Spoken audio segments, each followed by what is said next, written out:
पापा प्लीज माँ की जान बचा लीजिए। आई प्रॉमिस मैं बहुत जल्दी सारे पैसे आपके लौटा दूंगी।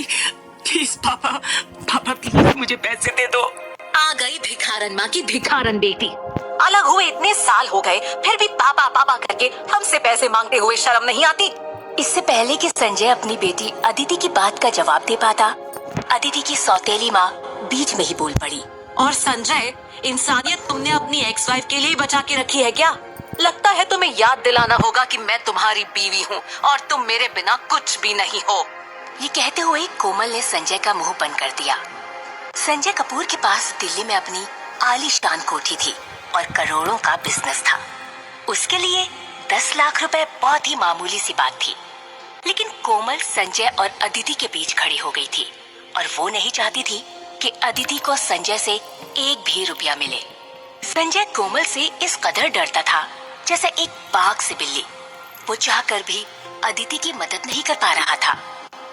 पापा प्लीज 10 लाख रुपए आपके लिए बड़ी बात नहीं है, इतना तो आप कर ही सकते हैं ना मेरी माँ के लिए। ऐसा शायद ही पहली बार हो रहा था जब कोई बेटी अपनी माँ की जान बचाने के लिए अपने ही बाप के पैरों में गड़गड़ाकर रो रही थी। लेकिन बाप पर बेटी के आंसुओं का कोई असर नहीं हुआ। तभी पीछे से आवाज आई, अरे आज मेरी लूजर सिस्टर यहाँ पैसों की भीख मांगने आई हुई है। कितनी शर्मनाक बात है। अदिति ने पीछे मुड़कर देखा, वहाँ उसकी सौतेली बहन संजना खड़ी थी। मैं बेकार में ही यहाँ चली आई, मुझे यहाँ आना ही नहीं चाहिए था। अदिति घर से जाने लगी थी, लेकिन तभी संजना ने उसे रोक लिया। तुम्हें पैसे चाहिए ना? हम देंगे तुम्हें पैसे। कोमल ने अदिति को कुछ भी बोलने और सोचने का मौका ही नहीं दिया और वो भी अपनी ही बेटी संजना पर चिल्ला उठी, संजना तुम्हारा दिमाग तो ठीक है ना? तुम्हें पैसे मिलेंगे, लेकिन एक शर्त पर। तुम्हें मेरे बदले सिंघानिया खानदान के चिराग रेहान सिंघानिया से शादी करनी होगी। संजना की बात सुनते ही कोमल के चेहरे पर मुस्कान आ गई। मुझे पता था मेरी बेटी स्मार्ट है और वो स्मार्ट बातें ही करेगी। अदिति तुम्हारे लिए बहुत ही अच्छी डील है, कर लो शादी रेहान सिंघानिया से। रेहान सिंघानिया से शादी? वही रेहान सिंघानिया जो सिंघानिया फैमिली की नाजायज औलाद है और वही जो इस वक्त जेल में है। हाँ दीदी, वही रेहान सिंघानिया जो सिंघानिया फैमिली की नाजायज औलाद है और एक नंबर का लूजर भी है। देखो, सिंघानिया से हमने शादी का प्रॉमिस किया है, बट यू नो मैं उस लूजर से शादी नहीं कर सकती। और तुम भी संजय कपूर की बेटी हो तो तुम भी उससे शादी कर सकती हो। संजना ने अदिति की बात का जवाब देते हुए कहा। अदिति को इस वक्त अपना करियर बनाना था, इसलिए शादी उसके लिए आउट ऑफ सिलेबस थी। और फिर रेहान सिंघानिया से शादी करना किसी भी लड़की के लिए खुद को नर्क में झोंकने जैसा था। नहीं, मैं रेहान से शादी बिल्कुल भी नहीं करूंगी। पागल हो गई हो अदिति? तुम चाहती हो ना कि हम तुम्हारी माँ के ट्रीटमेंट के लिए पैसे दें? अगर अपनी माँ की जान बचाना चाहती हो तो कर लो शादी उस रेहान सिंघानिया से। संजना की शर्त सुनकर अदिति असमंजस में थी। संजना और अदिति सौतेली बहनें थी, लेकिन दोनों में जमीन आसमान का अंतर था। एक तरफ अदिति भोली तो वहीं संजना चतुर चालाक। संजना अदिति की मजबूरी का फायदा उठाकर उसके साथ सौदा करना चाह रही थी। ठीक है, मैं रेहान सिंघानिया से शादी के लिए तैयार हूँ। ये कहते हुए अदिति अपनी सौतेली माँ के घर से चली गई।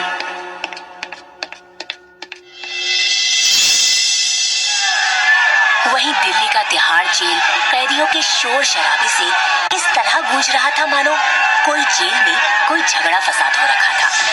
लेकिन जेल में एक कोना ऐसा भी था जहाँ पर पिन ड्रॉप साइलेंस था। उसी कोने में जेलर शैतान सिंह एक प्राइवेट वार्ड के सामने आकर रुक गया। मिस्टर सिंघानिया, उठिए, आपके बाहर जाने का वक्त हो चुका है। चलिए बाहर आ जाइए। प्राइवेट वार्ड के अंदर रेहान सिंघानिया सोया हुआ था। रेहान कैदियों की ड्रेस पहने हुए था। इसके बावजूद अपने सुडौल शरीर, लंबी चौड़ी कद काठी और गोरे बदन की वजह से वो सबसे अलग लग रहा था। रेहान अंगड़ाई लेते हुए अपने बेड से उठा। इतनी भी जल्दी क्या है शैतान सिंह जी? मिस्टर सिंघानिया, जेल में जितने भी लोग आते हैं सबको यहाँ से बाहर जाने की जल्दी रहती है, सिवाय आपके। शैतान सिंह की बात सुनकर रेहान अपने वार्ड से बाहर आ गया। मिस्टर सिंघानिया, प्लीज गाड़ी थोड़ा धीरे चलाया कीजिए। अगली बार जरूरी नहीं कि आपको ड्रिंक एंड ड्राइव के लिए सिर्फ 3 दिन ही जेल में रहना पड़े, ओके? मैं प्रॉमिस नहीं कर सकता शैतान सिंह जी, क्या पता जल्दी आपसे फिर मुलाकात हो। चेंज करने के बाद रेहान जेल से बाहर जाने के लिए तैयार हो गया और शैतान सिंह रेहान को हैरान होकर देखता रह गया। नीला सूट, ब्लैक बूट और आंखों पर एविएटर चश्मा लगाए रेहान जेल से बाहर आ गया।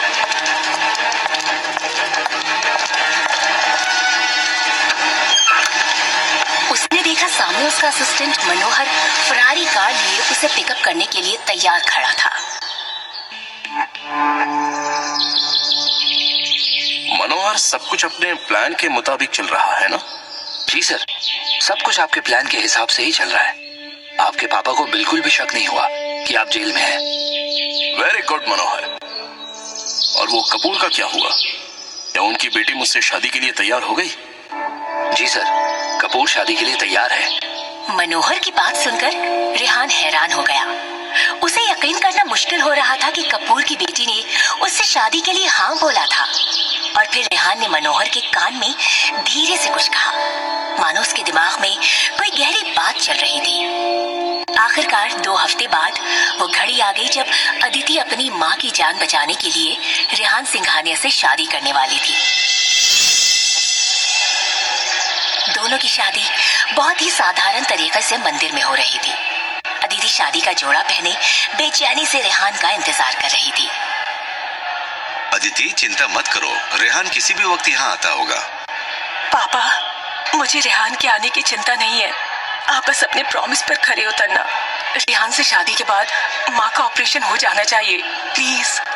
कोमल ने अपनी घड़ी में टाइम देखते हुए कहा, हाँ हाँ हो जाएगा, पहले शादी तो होने दो। शादी होते ही तुम्हें तुम्हारे पैसे मिल जाएंगे, फिर तुम्हें तुम्हारी माँ का जो करना हो करना। क्यों अदिति, मजा आ रहा है ना शादी में? देखो, रेहान सिंघानिया की खुद की फैमिली भी शादी में नहीं आई है। साफ साफ पता चलता है कि रेहान की कितनी वैल्यू है। शक्ल तो मैंने भी नहीं देखी उसकी, पर तुम्हारी किस्मत फुद्दू है तो वो भी फुद्दू ही होगा ना। संजना ने भी रेहान की बुराई करने में कोई कसर नहीं छोड़ी ताकि वो अदिति के जख्मों पर नमक मिर्च लगा सके। लोगों की बातें सुनकर अदिति के मन में डर बैठ गया कि कहीं रेहान उसकी जिंदगी सच में नर्क न बना दे। हालांकि उसे रेहान की बुराई सुनकर गुस्सा भी आ रहा था। संजना, क्या तुम चुप रहोगी? मेरी शादी होने वाली है रेहान से, सो प्लीज अब मेरे होने वाले हस्बैंड के बारे में तमीज से बात करो। अदिति ने रेहान को डिफेंड किया ही था कि मंदिर के सामने कोई कार बहुत तेजी से आकर रुकी। सबका ध्यान मंदिर के गेट की तरफ गया। अदिति ने देखा ग्रीन कलर की शेरवानी पहने और गुलाबी दुपट्टा ओढ़े रेहान कार से उतरकर उसकी तरफ आ रहा था। भले ही अदिति ने रेहान के बारे में लाख बुराइयां सुनी थी, लेकिन आज रेहान को सामने देखकर एक पल के लिए वो भी अपना होश खो बैठी। वहीं रेहान संजना और कोमल के बीच से निकलते हुए अदिति के करीब आकर खड़ा हो गया।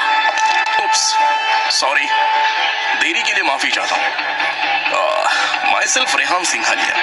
अगर मैं गलत नहीं हूँ तो तुम मेरी होने वाली बीवी हो।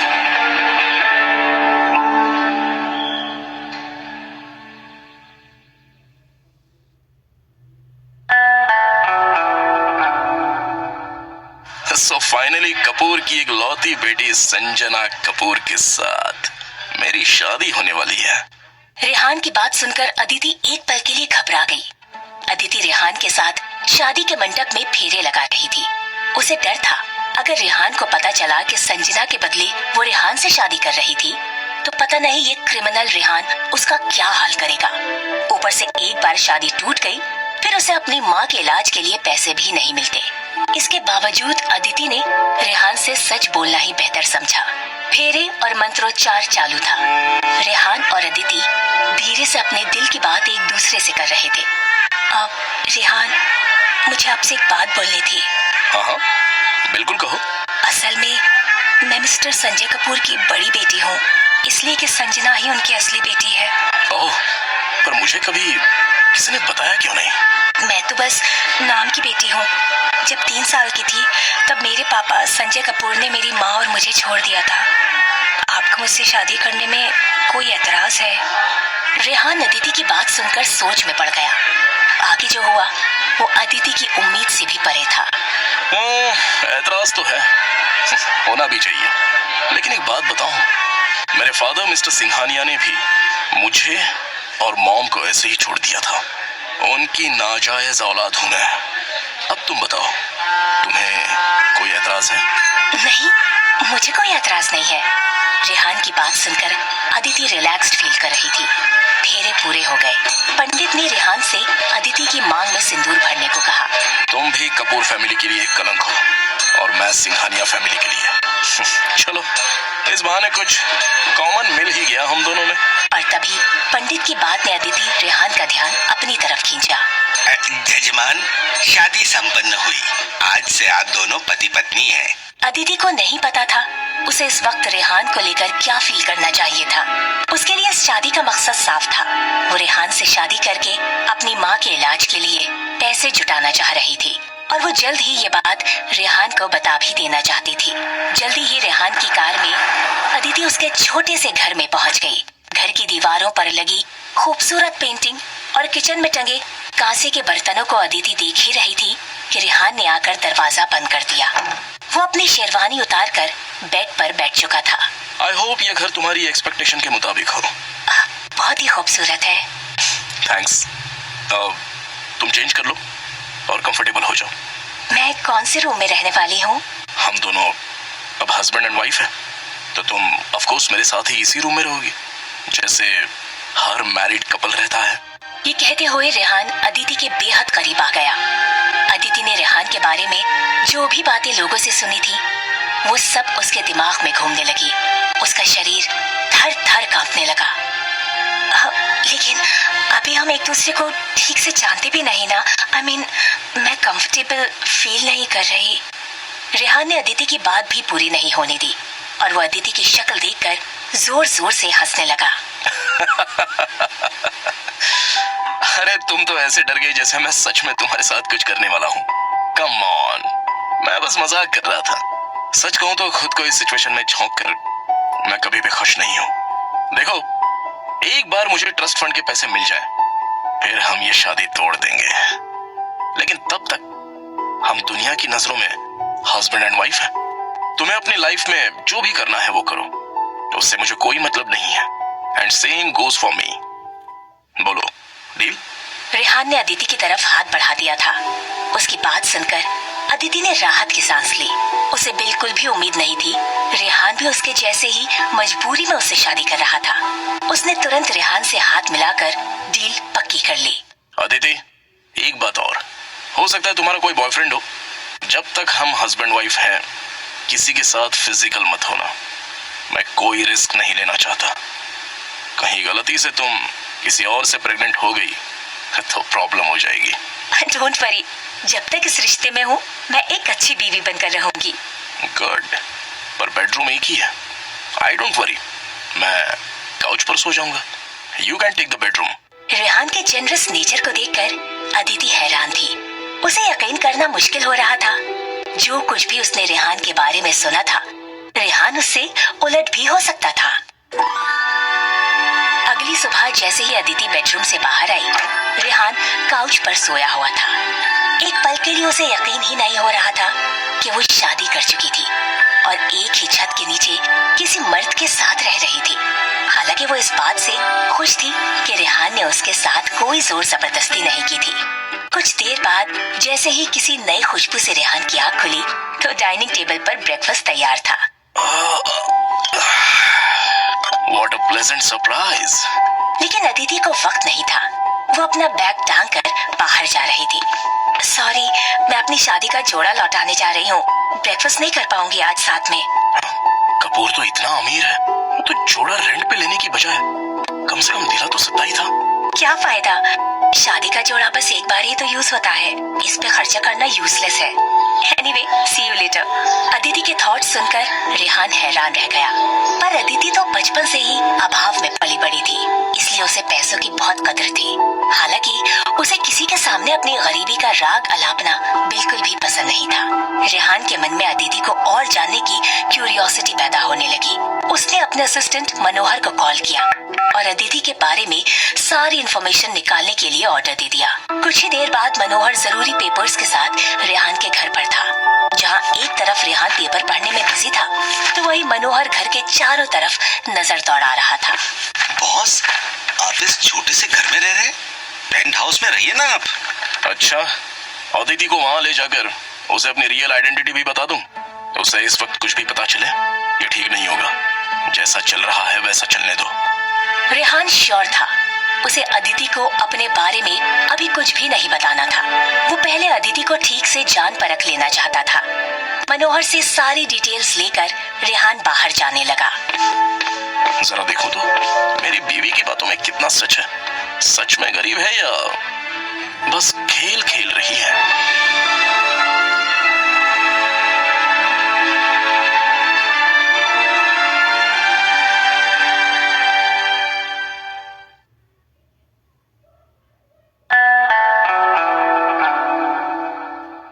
मैं यहाँ अपनी वेडिंग ड्रेस और जूतियाँ रिटर्न करने आई हूँ। दिखाइए। ओहो हो, इन जूतियों पर तो स्क्रैच है। डिजाइनर शू है ये। आपको रिस्टोरेशन फी पे करनी पड़ेगी। रेस्टोरेशन फी पे करनी होगी मतलब? पहनने में हल्का स्क्रैच लगना तो नॉर्मल बात है। अरे मैडम, शादी का माल है, हमें आगे भी तो रेंट करना है। ये निशान वाली जूतियाँ अब कौन रेंट करेगा? इसका बाजार में भाव देखो आप। 10,000 पे करने पड़ेंगे आपको। 10,000? क्या मजाक है? मजाक आप कर रही हैं हमारे साथ। पे नहीं कर सकती तो शादी की ही क्यों? ना ही अदिति के पास इतने पैसे थे और ना ही उसने अपनी मर्जी से शादी की थी। लेकिन किसी को भी अदिति को इस तरह जलील करने का कोई हक नहीं था। पैसे ना होने की वजह से अदिति इस वक्त बेइज्जती सहने के लिए मजबूर थी। घर जाकर वो पैसे मांगना नहीं चाहती थी। उसे लग रहा था कि कोमल और संजना ने जानबूझ के उसे इस मुसीबत में फंसाया है। अब क्या करूं? अभी तो मेरी सैलरी भी नहीं आई। सब माँ के इलाज में खर्च हो गया। जरूर ये स्क्रैच संजना ने ही लगाई होंगी। अच्छा हुआ ड्रेस बच गई, नहीं तो इसका भी पैसा देना पड़ जाता। किस मुसीबत में फंस गई मैं। मैम, जल्दी पे कीजिए, और भी कस्टमर्स हैं। अंकल, ये भाड़े की जूतियां मेरे बीवी के पैरों में आना डिजर्व नहीं करती। आप जरा वो वाला आपका लेटेस्ट माल दिखाइए ना। अदिति ने पीछे मुड़कर देखा। वहाँ रेहान खड़ा था। अदिति को इस वक्त सहारे की जरूरत थी और रेहान को वहाँ देखकर उसने राहत की सांस ली। सर, वो लाख रुपए वाला लिमिटेड एडिशन है। मेरी वाइफ भी तो लिमिटेड एडिशन है, दे दीजिए, हम तो वही लेंगे अभी। लेकिन रेहान, 1 लाख रुपए बहुत ज्यादा होते हैं। फिजूल में मुझ पर पैसे खर्च करने की जरूरत नहीं है, प्लीज। डियर वाइफ, तुम मुझे टोक नहीं सकती। वेडिंग गिफ्ट की प्राइस मैं डिसाइड करूंगा, ठीक है? वेडिंग गिफ्ट की बात कहकर रेहान ने अदिति का दिल जीत लिया। स्टोर स्टाफ का मुंह भी अब बंद हो गया। मैम, आपका शू साइज? 7 नंबर का शूज लाओ। इससे पहले कि अदिति जवाब देती, रेहान बोल पड़ा था। आपको मेरे पैर का साइज कैसे पता? हस्बैंड हूँ, तुम्हारा हर साइज तो पता रहेगा ही ना। रेहान की नौटी बातें सुनकर अदिति ब्लश करने लगी। तभी स्टोर स्टाफ वो इम्पोर्टेड शूज लेकर आ गया। रेहान की जिद के आगे अदिति की एक नहीं चली। अब खड़े ही रहोगे या ये लॉन्ग बूट्स पहनाने में मदद भी करोगे? लगता है तुम्हारे मैनेजर से कंप्लेंट करनी पड़ेगी। अच्छा रुको, ये काम भी मैं ही कर देता हूँ। रेहान अपने एक घुटने पर बैठा और उसने अदिति की सैंडल निकालकर उसका पैर अपने घुटने पर रख लिया। स्टाफ भी रेहान के इस जेस्चर को देखकर हैरान था। बड़े सलीके से रेहान ने अदिति के पैरों में वो बूट्स पहनाकर उनके लेसेस बांध दिए। फैंटास्टिक, अब इन बूट्स को इनकी सही जगह मिल गई है। स्टाफ ने रेहान से जूतियों पर स्क्रैच के कोई भी पैसे नहीं लिए। अन्य लेटेस्ट बूट्स में अदिति को लेकर रेहान उसे लंच के लिए एक आलीशान रेस्टोरेंट में ले आया। ऐसा नहीं लग रहा कि छुट्टियों के दिन चल रहे हैं? हाँ, सो तो है, पर रेहान, आपकी आपके पास भी फिजूल पैसे तो नहीं है ना? पहले ये बूट्स, अब ये डेट, हम किसी स्ट्रीट कॉर्नर पे भी तो कुछ अच्छा खा सकते थे ना? ठीक है, अगली बार किसी ठेले पे मिसल पाव खिला दूंगा। पर ये किसने कहा तुमसे कि मेरे पास फिजूल पैसे हैं या नहीं? मुझे कुछ नहीं पता, बस शादी से पहले लोगों से आपके बारे में सुनकर डर गई थी। अब जब तक साथ रहना है, हमें फाइनेंशियली प्लानिंग तो करनी होगी ना। मेरे कुछ इंटरव्यूज लाइन अप है, अच्छा पैकेज मिल जाए बस। एक बार पैसा आने लगेगा, मैं आपको फुल सपोर्ट करने लगूंगी। तो तुम्हारे कहने का मतलब है कि तुम मुझे सपोर्ट करोगी? जी हाँ, इतना तो कर ही सकती हो ना। तभी अदिति के फोन पर उसकी माँ के मेडिकल बिल पे करने का मैसेज आया। मैसेज देखकर अदिति परेशान हो गई। अदिति के चेहरे को देखकर रेहान समझ गया कि कुछ तो बात थी। अदिति इंडिपेंडेंट और स्मार्ट होने के साथ साथ खुददार भी थी। उसने रेहान को भी अपनी प्रॉब्लम के बारे में कुछ नहीं बताया। वो बहाना मार के वहां से निकल गई। रेहान भी सोच में पड़ गया कि अचानक इसको क्या हुआ। वहीं कपूर हाउस में संजना की खुशी का ठिकाना नहीं था। उसके हाथ में एक महंगा ब्रांडेड बैग था। वो बैग के साथ एक के बाद एक सेल्फी लिए जा रही थी। तभी अदिति घर के अंदर आई। संजना, पापा कहाँ हैं? पापा तो नहीं है अभी।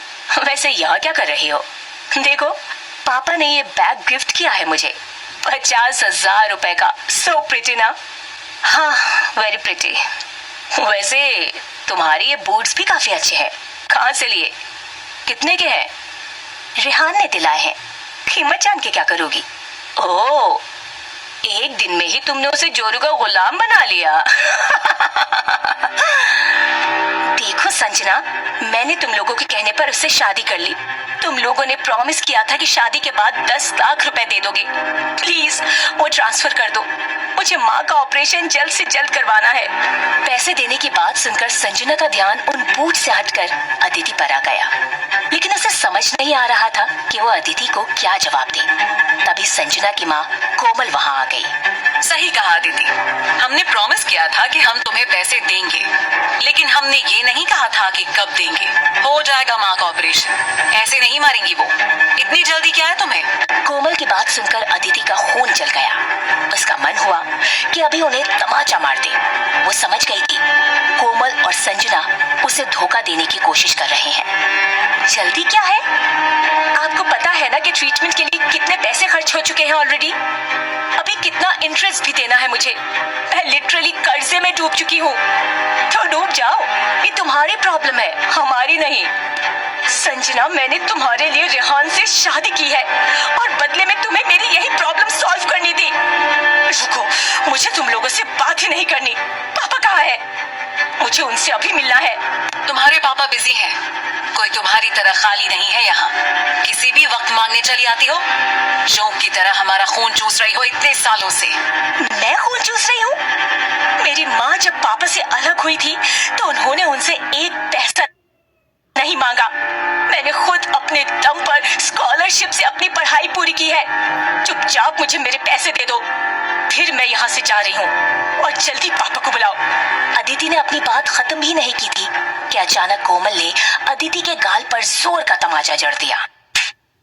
तुम्हारी हिम्मत कैसी हुई मुझसे इस तरह ऊंची आवाज में बात करने की? चलो निकलो यहाँ से, अभी के अभी। कोमल ने अदिति को धक्के मारकर घर से बाहर निकाल दिया। इस घर का दरवाजा अब उसके लिए बंद हो चुका था। वो अपने उतरे हुए चेहरे से घर के बंद दरवाजे को देखती रही। उसकी माँ के जिंदा रहने की उम्मीद अब ना के बराबर थी।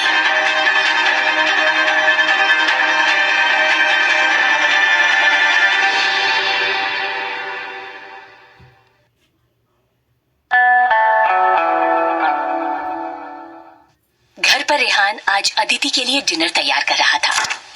बहुत कम लोगों को पता था कि रेहान कितना अच्छा कुक है। अदिति अभी अभी अपना उतरा हुआ चेहरा लिए घर पर आई थी। रेहान ने मुस्कुराते हुए उससे कहा, हे, वेलकम होम डियर। जोरों की भूख लगी होगी ना? लाइए मैं लगा देती हूँ। ये कहते हुए अदिति ने रेहान से सलाद काटने का नाइफ ले लिया। नहीं नहीं, तुमने कल कहा था ना शादी के बाद जिम्मेदारियां शेयर की जाती हैं, तो मैं भी जिम्मेदारी शेयर करूंगा। रेहान ने एक झटके में अदिति का मुंह बंद कर दिया, लेकिन तभी उसकी नजर अदिति के मुंह पर गई। अदिति का गाल लाल पड़ा हुआ था। अदिति, ये तुम्हारे गाल पर क्या हुआ? किसी ने हाथ लगाया क्या? भला मुझे कौन हाथ लगाएगा?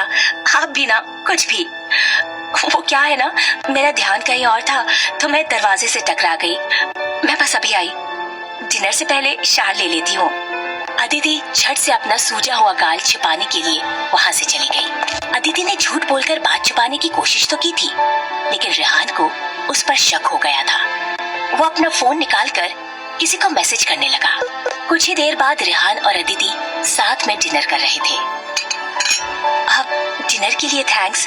ये पनीर तो बहुत ही डिलीशियस है। कहाँ से मंगाया? मंगाया? दाद तेरी की, बनाया है मैडम आपके लिए। सच में?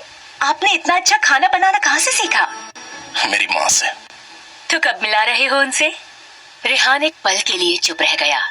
उसने अदिति को दीवार की ओर इशारा किया। दीवार पर उसकी माँ की तस्वीर पर माला चढ़ी हुई थी। काश मैं मिला पाता। मेरी माँ बड़ी अच्छी कुक थी। जब 16 साल का था तो माँ मुझे छोड़कर चली गई। नाजायज औलाद हूं ना। मुझे और मेरी माँ को उतना प्रिविलेज नहीं मिला जितना सिंघानिया खानदान में बाकी सबको मिला है। ना नौकर, ना चाकर, ना बड़ा घर और ना ही ऐशोआरा। इसलिए माँ के साथ रहकर मैंने सब कुछ सीख लिया। ये कहते हुए रेहान लो फील कर रहा था। वहीं अदिति माँ बाप को खोने का दर्द जानती थी। उसे बाप का प्यार नहीं मिला और बिना ट्रीटमेंट के उसकी माँ उसे कभी भी छोड़कर जा सकती थी। समझ सकती हूँ। खैर, मैं हूँ ना आपके साथ। ये कहते हुए अदिति ने अपना हाथ रेहान के हाथ पर रख दिया। न जाने क्यों सभी के सामने सख्त रहने वाला रेहान यहाँ पे खल गया। अदिति को भी अच्छा लग रहा था कि रेहान अपनी फैमिली के बारे में उससे ओपन हो रहा था। तभी उस एरिया की लाइट चली गई। ओह, रुक जाओ, मैं कैंडल लेके आता हूँ। ये भी सही है। शादी के अगले दिन हम कैंडल लाइट डिनर करेंगे। रेहान कैंडल लेकर गया। मोमबत्ती की लाल पीली सी रोशनी में मासूम अदिति की भूरी आंखें चांद से टिमटिमा रही थी। वहीं रेहान भी किसी जेम्स बॉन्ड से कम नहीं लग रहा था। डिनर के बाद दोनों साथ में डिश वॉश भी करने लगे। तभी रेहान का फोन बजा। अब मैं ये पिक करके आता हूँ। हाँ मनोहर। सर, मैंने सिटी के ट्रैफिक कैमरा चेक करवाए। अदिति मैडम अपने फादर के घर गई हुई थी। मतलब अदिति को उसकी ही फैमिली में किसी ने थप्पड़ मारा है। मनोहर, उसके फादर के बिजनेस पर प्रेशर रखो। भले ही उसके फादर है, अदिति से मिसबिहेव करने की सजा तो उन्हें जरूर मिलेगी।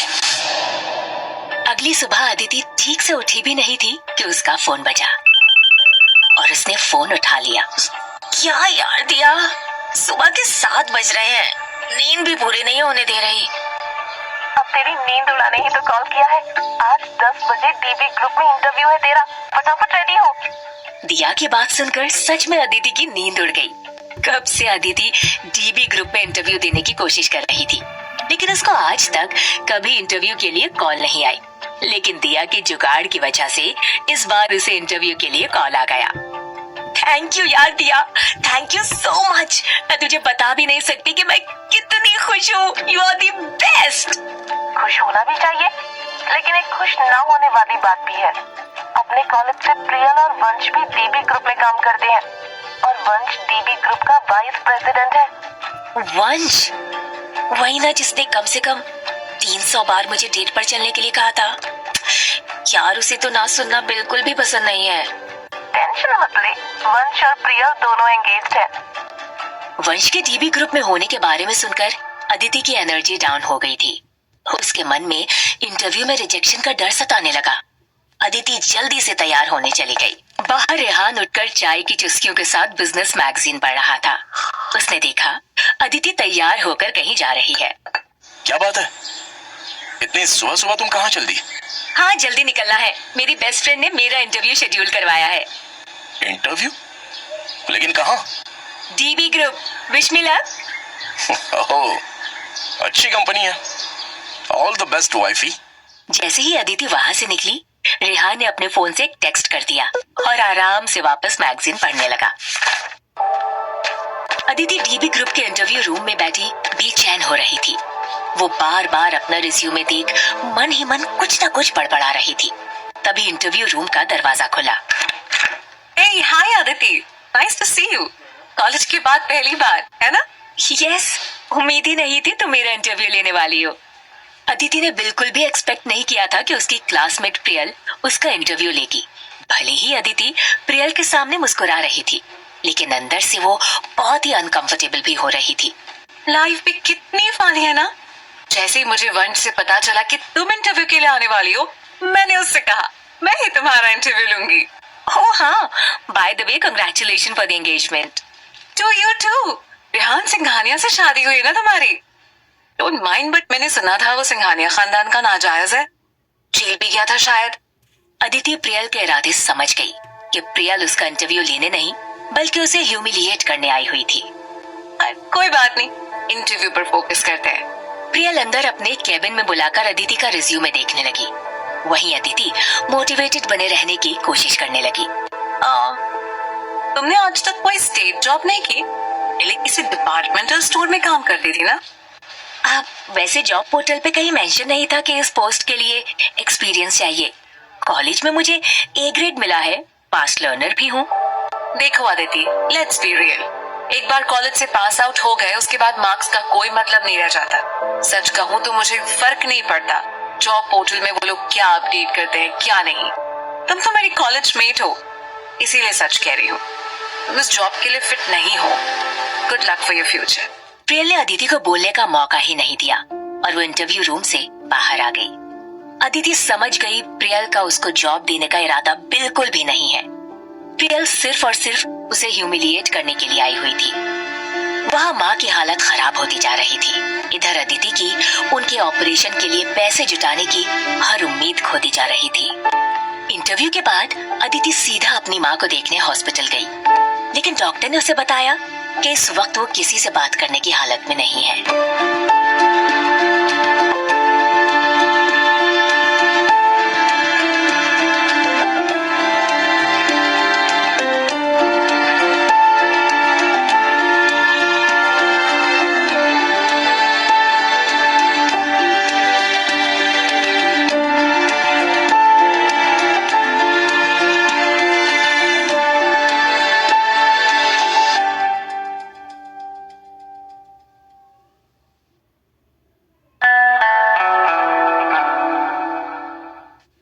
सच कहूँ, उसने मुझे कुछ भी बोलने का मौका ही नहीं दिया। सो सॉरी यार, तुझे इंटरव्यू में भेजना ही नहीं चाहिए था। मुझे क्या पता था वो प्रियल अभी भी वैसी ही होगी, एक नंबर की कमी नहीं। चल कोई नहीं, बहुत कंपनीज है अभी। अच्छा ये बता, कैसा है तेरा हस्बैंड? यार मुझे तो बहुत डिसेंट लगता है। जैसा लोगों ने उसके बारे में कहा वो वैसा बिल्कुल भी नहीं है। लेकिन यार लेकिन क्या? यार मजबूरी में रेहान से शादी तो कर ली, लेकिन शादी करने के बदले पापा से मुझे जो पैसे मिलने वाले थे वो मुझे अभी तक नहीं मिले हैं। माँ के मेडिकल बिल्स पेंडिंग है, अब पानी गले तक आ गया है, मैं किसी भी वक्त डूब सकती हूँ। भले ही दिया अदिति का मूड ठीक करने की कोशिश कर रही थी, लेकिन माँ के इलाज की बात याद आते ही अदिति फिर से सैड हो गई। आंटी को पता है तूने उनका ट्रीटमेंट करवाने के लिए रेहान सिंघानिया से शादी की है? नहीं यार, माँ को नहीं बता सकती, वो तो होश में ही नहीं है, और अगर उन्हें पता चलता तो वो हंगामा मचाती थी। पता नहीं क्यों तेरी लाइफ में इतनी भसड़ मची हुई है। मेरे पास कुछ सेविंग्स है, तू चाहे तो मुझसे बोरो कर सकती है। तेरे पास कुछ सामान बेचने के लिए पड़ा है तो बेच डाल, कुछ कैश मिल जाएगा। फिलहाल के लिए आंटी के मेडिकल बिल पे कर सकती है। सामान? Oh yes! अचानक अदिति को कुछ याद आया और वो तुरंत वहाँ से जाने लगी। अरे कहाँ जा रही है तू? मैं बाद में मिलती हूँ, बाय। दिया को समझ ही नहीं आया आखिर अचानक अदिति चली क्यों गई। वहीं रेहान अपने असिस्टेंट मनोहर के साथ कार में बैठा ट्रैफिक सिग्नल खुलने का वेट कर रहा था। सर वो चोपड़ा अपने शेयर बेचने के लिए तैयार हो गया है, हमें बस भुलानी और मुलानी की जरूरत है। एक बार अगर वो दोनों तैयार हो जाए तो सब कुछ ट्रैक पर आ जाएगा। मनोहर की बात सुनकर रेहान ने हामी भरी। तभी मनोहर की नजर अदिति पर गई, जिसके हाथ में रेहान का दिया वेडिंग गिफ्ट था। सर वो क्या अदिति मैडम है? और वो आपका दिया वेडिंग गिफ्ट लेकर कहाँ जा रही हैं? रेहान ने देखा अदिति सच में वेडिंग गिफ्ट लिए कहीं जा रही थी। उसको फॉलो करो। सिग्नल खुलते ही रेहान की बात सुनकर मनोहर अदिति के ऑटो को फॉलो करने लगा। वहीं अदिति अपना वेडिंग गिफ्ट लिए खोई खोई सी मार्केट में जा रही थी। बूट्स बेचकर मैं फिलहाल के लिए माँ के मेडिकल बिल्स पे कर दूंगी, बस रेहान को ना पता चले, उसे बुरा लगेगा नहीं तो। अदिति के पास इस वक्त सबसे महंगी चीज यही थी। एक सेकेंड हैंड आइटम खरीदने वाली शॉप पर जाकर वो बोली, एक्सक्यूज मी सर, मुझे अपने बूट्स सेल करने हैं, इन्हें बस एक ही बार यूज किया है मैंने। शॉपकीपर संजय के घने बाल, लंबी दाढ़ी और काले चश्मे को देखकर कोई भी बता सकता था कि वो सीधा साधा दुकानदार तो बिल्कुल भी नहीं था। वो बूट्स को पार की नजर से देखने लगा। ब्रांडेड है और अनयूज्ड है, ये बात तो पक्की है। सही जगह आई हैं आप। इसके 30,000 दे दूंगा आपको। सिर्फ 30,000? इनकी कीमत 1 लाख रुपए है। देखिए, 30,000 से 1 रुपए ज्यादा नहीं दे सकता। एक बार चीज बिक गई तो सेकंड हैंड हो जाती है, फिर आधी कीमत तक नहीं मिलती। अगर बेचना है तो ठीक, नहीं तो आप दूसरी दुकान देख लीजिए। संजय की बात सुनकर अदिति असमंजस में थी। वहीं रेहान और मनोहर दोनों दूर से अदिति पर नजर रख रहे थे। सर, मैडम आपका दिया वेडिंग गिफ्ट बेच रही हैं। उसे गिफ्ट का जो करना है करे, उसकी मर्जी। ये कहकर रेहान ने भले ही मनोहर को चुप कर दिया, लेकिन अंदर ही अंदर वो अदिति की हालत पर दुखी था। अगर इसे पैसों की जरूरत थी तो मुझसे कह सकती थी, ज्यादा ही खुददार है। वेडिंग गिफ्ट बेचने की क्या जरूरत थी? वही दुकानदार अदिति को 30 से 35,000 तक तो देने के लिए तैयार हो गया था, लेकिन उससे 1 रुपया ऊपर देने को तैयार नहीं था। मैडम, इतना क्या सोच रही हैं? 35,000 अच्छी प्राइस है, इससे अच्छी डील आपको कहीं नहीं मिलेगी।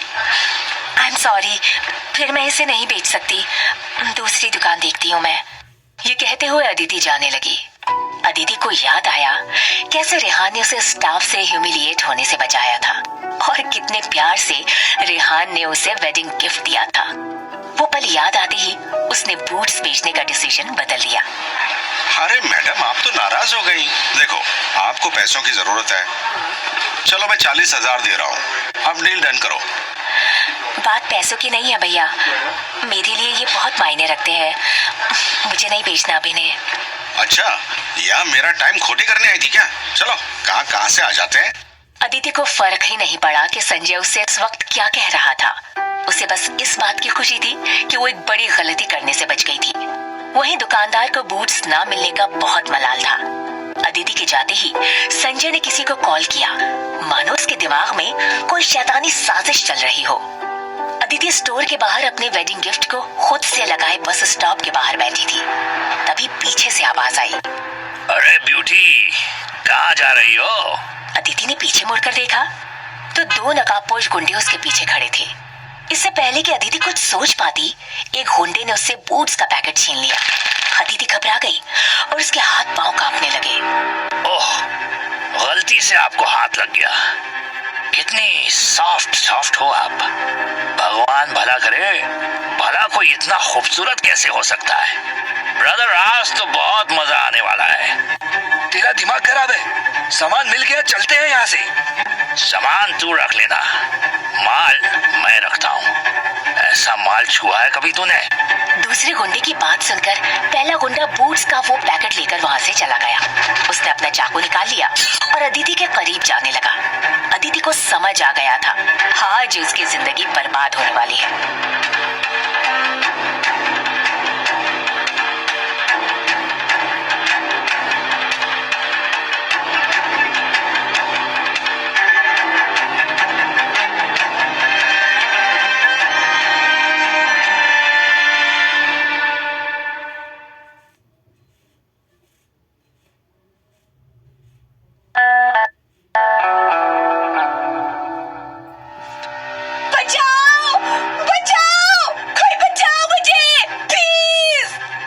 अदिति ने खुद को गुंडों से छुड़ाने की काफी कोशिश की।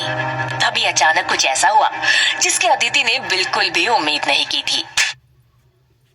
तेरी हिम्मत कैसे हुई मेरी बीवी को हाथ लगाने की? अदिति ने देखा सामने रेहान खड़ा था। रेहान की हाइट और हेल्थ देख के गुंडे की पैंट ही गीली हो गई। अदिति ने राहत की सांस ली और वो उठकर तुरंत रेहान के गले लग गई। देख भाई, मेरे पास चाकू है, मार दूंगा, हाथ मत लगाना मुझे। तभी पहला गुंडा भी आ गया। उसने भी अपना छुरा निकाल लिया। चाकू देखते ही रेहान ने अदिति को तुरंत अपने पीछे छुपा लिया। तुम जरा यहाँ रुको, इन लोगों के शौक मैं पूरे कर देता हूँ। रेहान ने अपनी बाहें ऊपर की अपनी हड्डियों को चटकाया। वो दोनों गुंडों पर किसी रीछ की तरह टूट पड़ा। उसने उन्हें बहुत ही बुरी तरह से धो डाला। साले, इसी हाथ से मेरी बीवी को छुआ था ना, ये ले।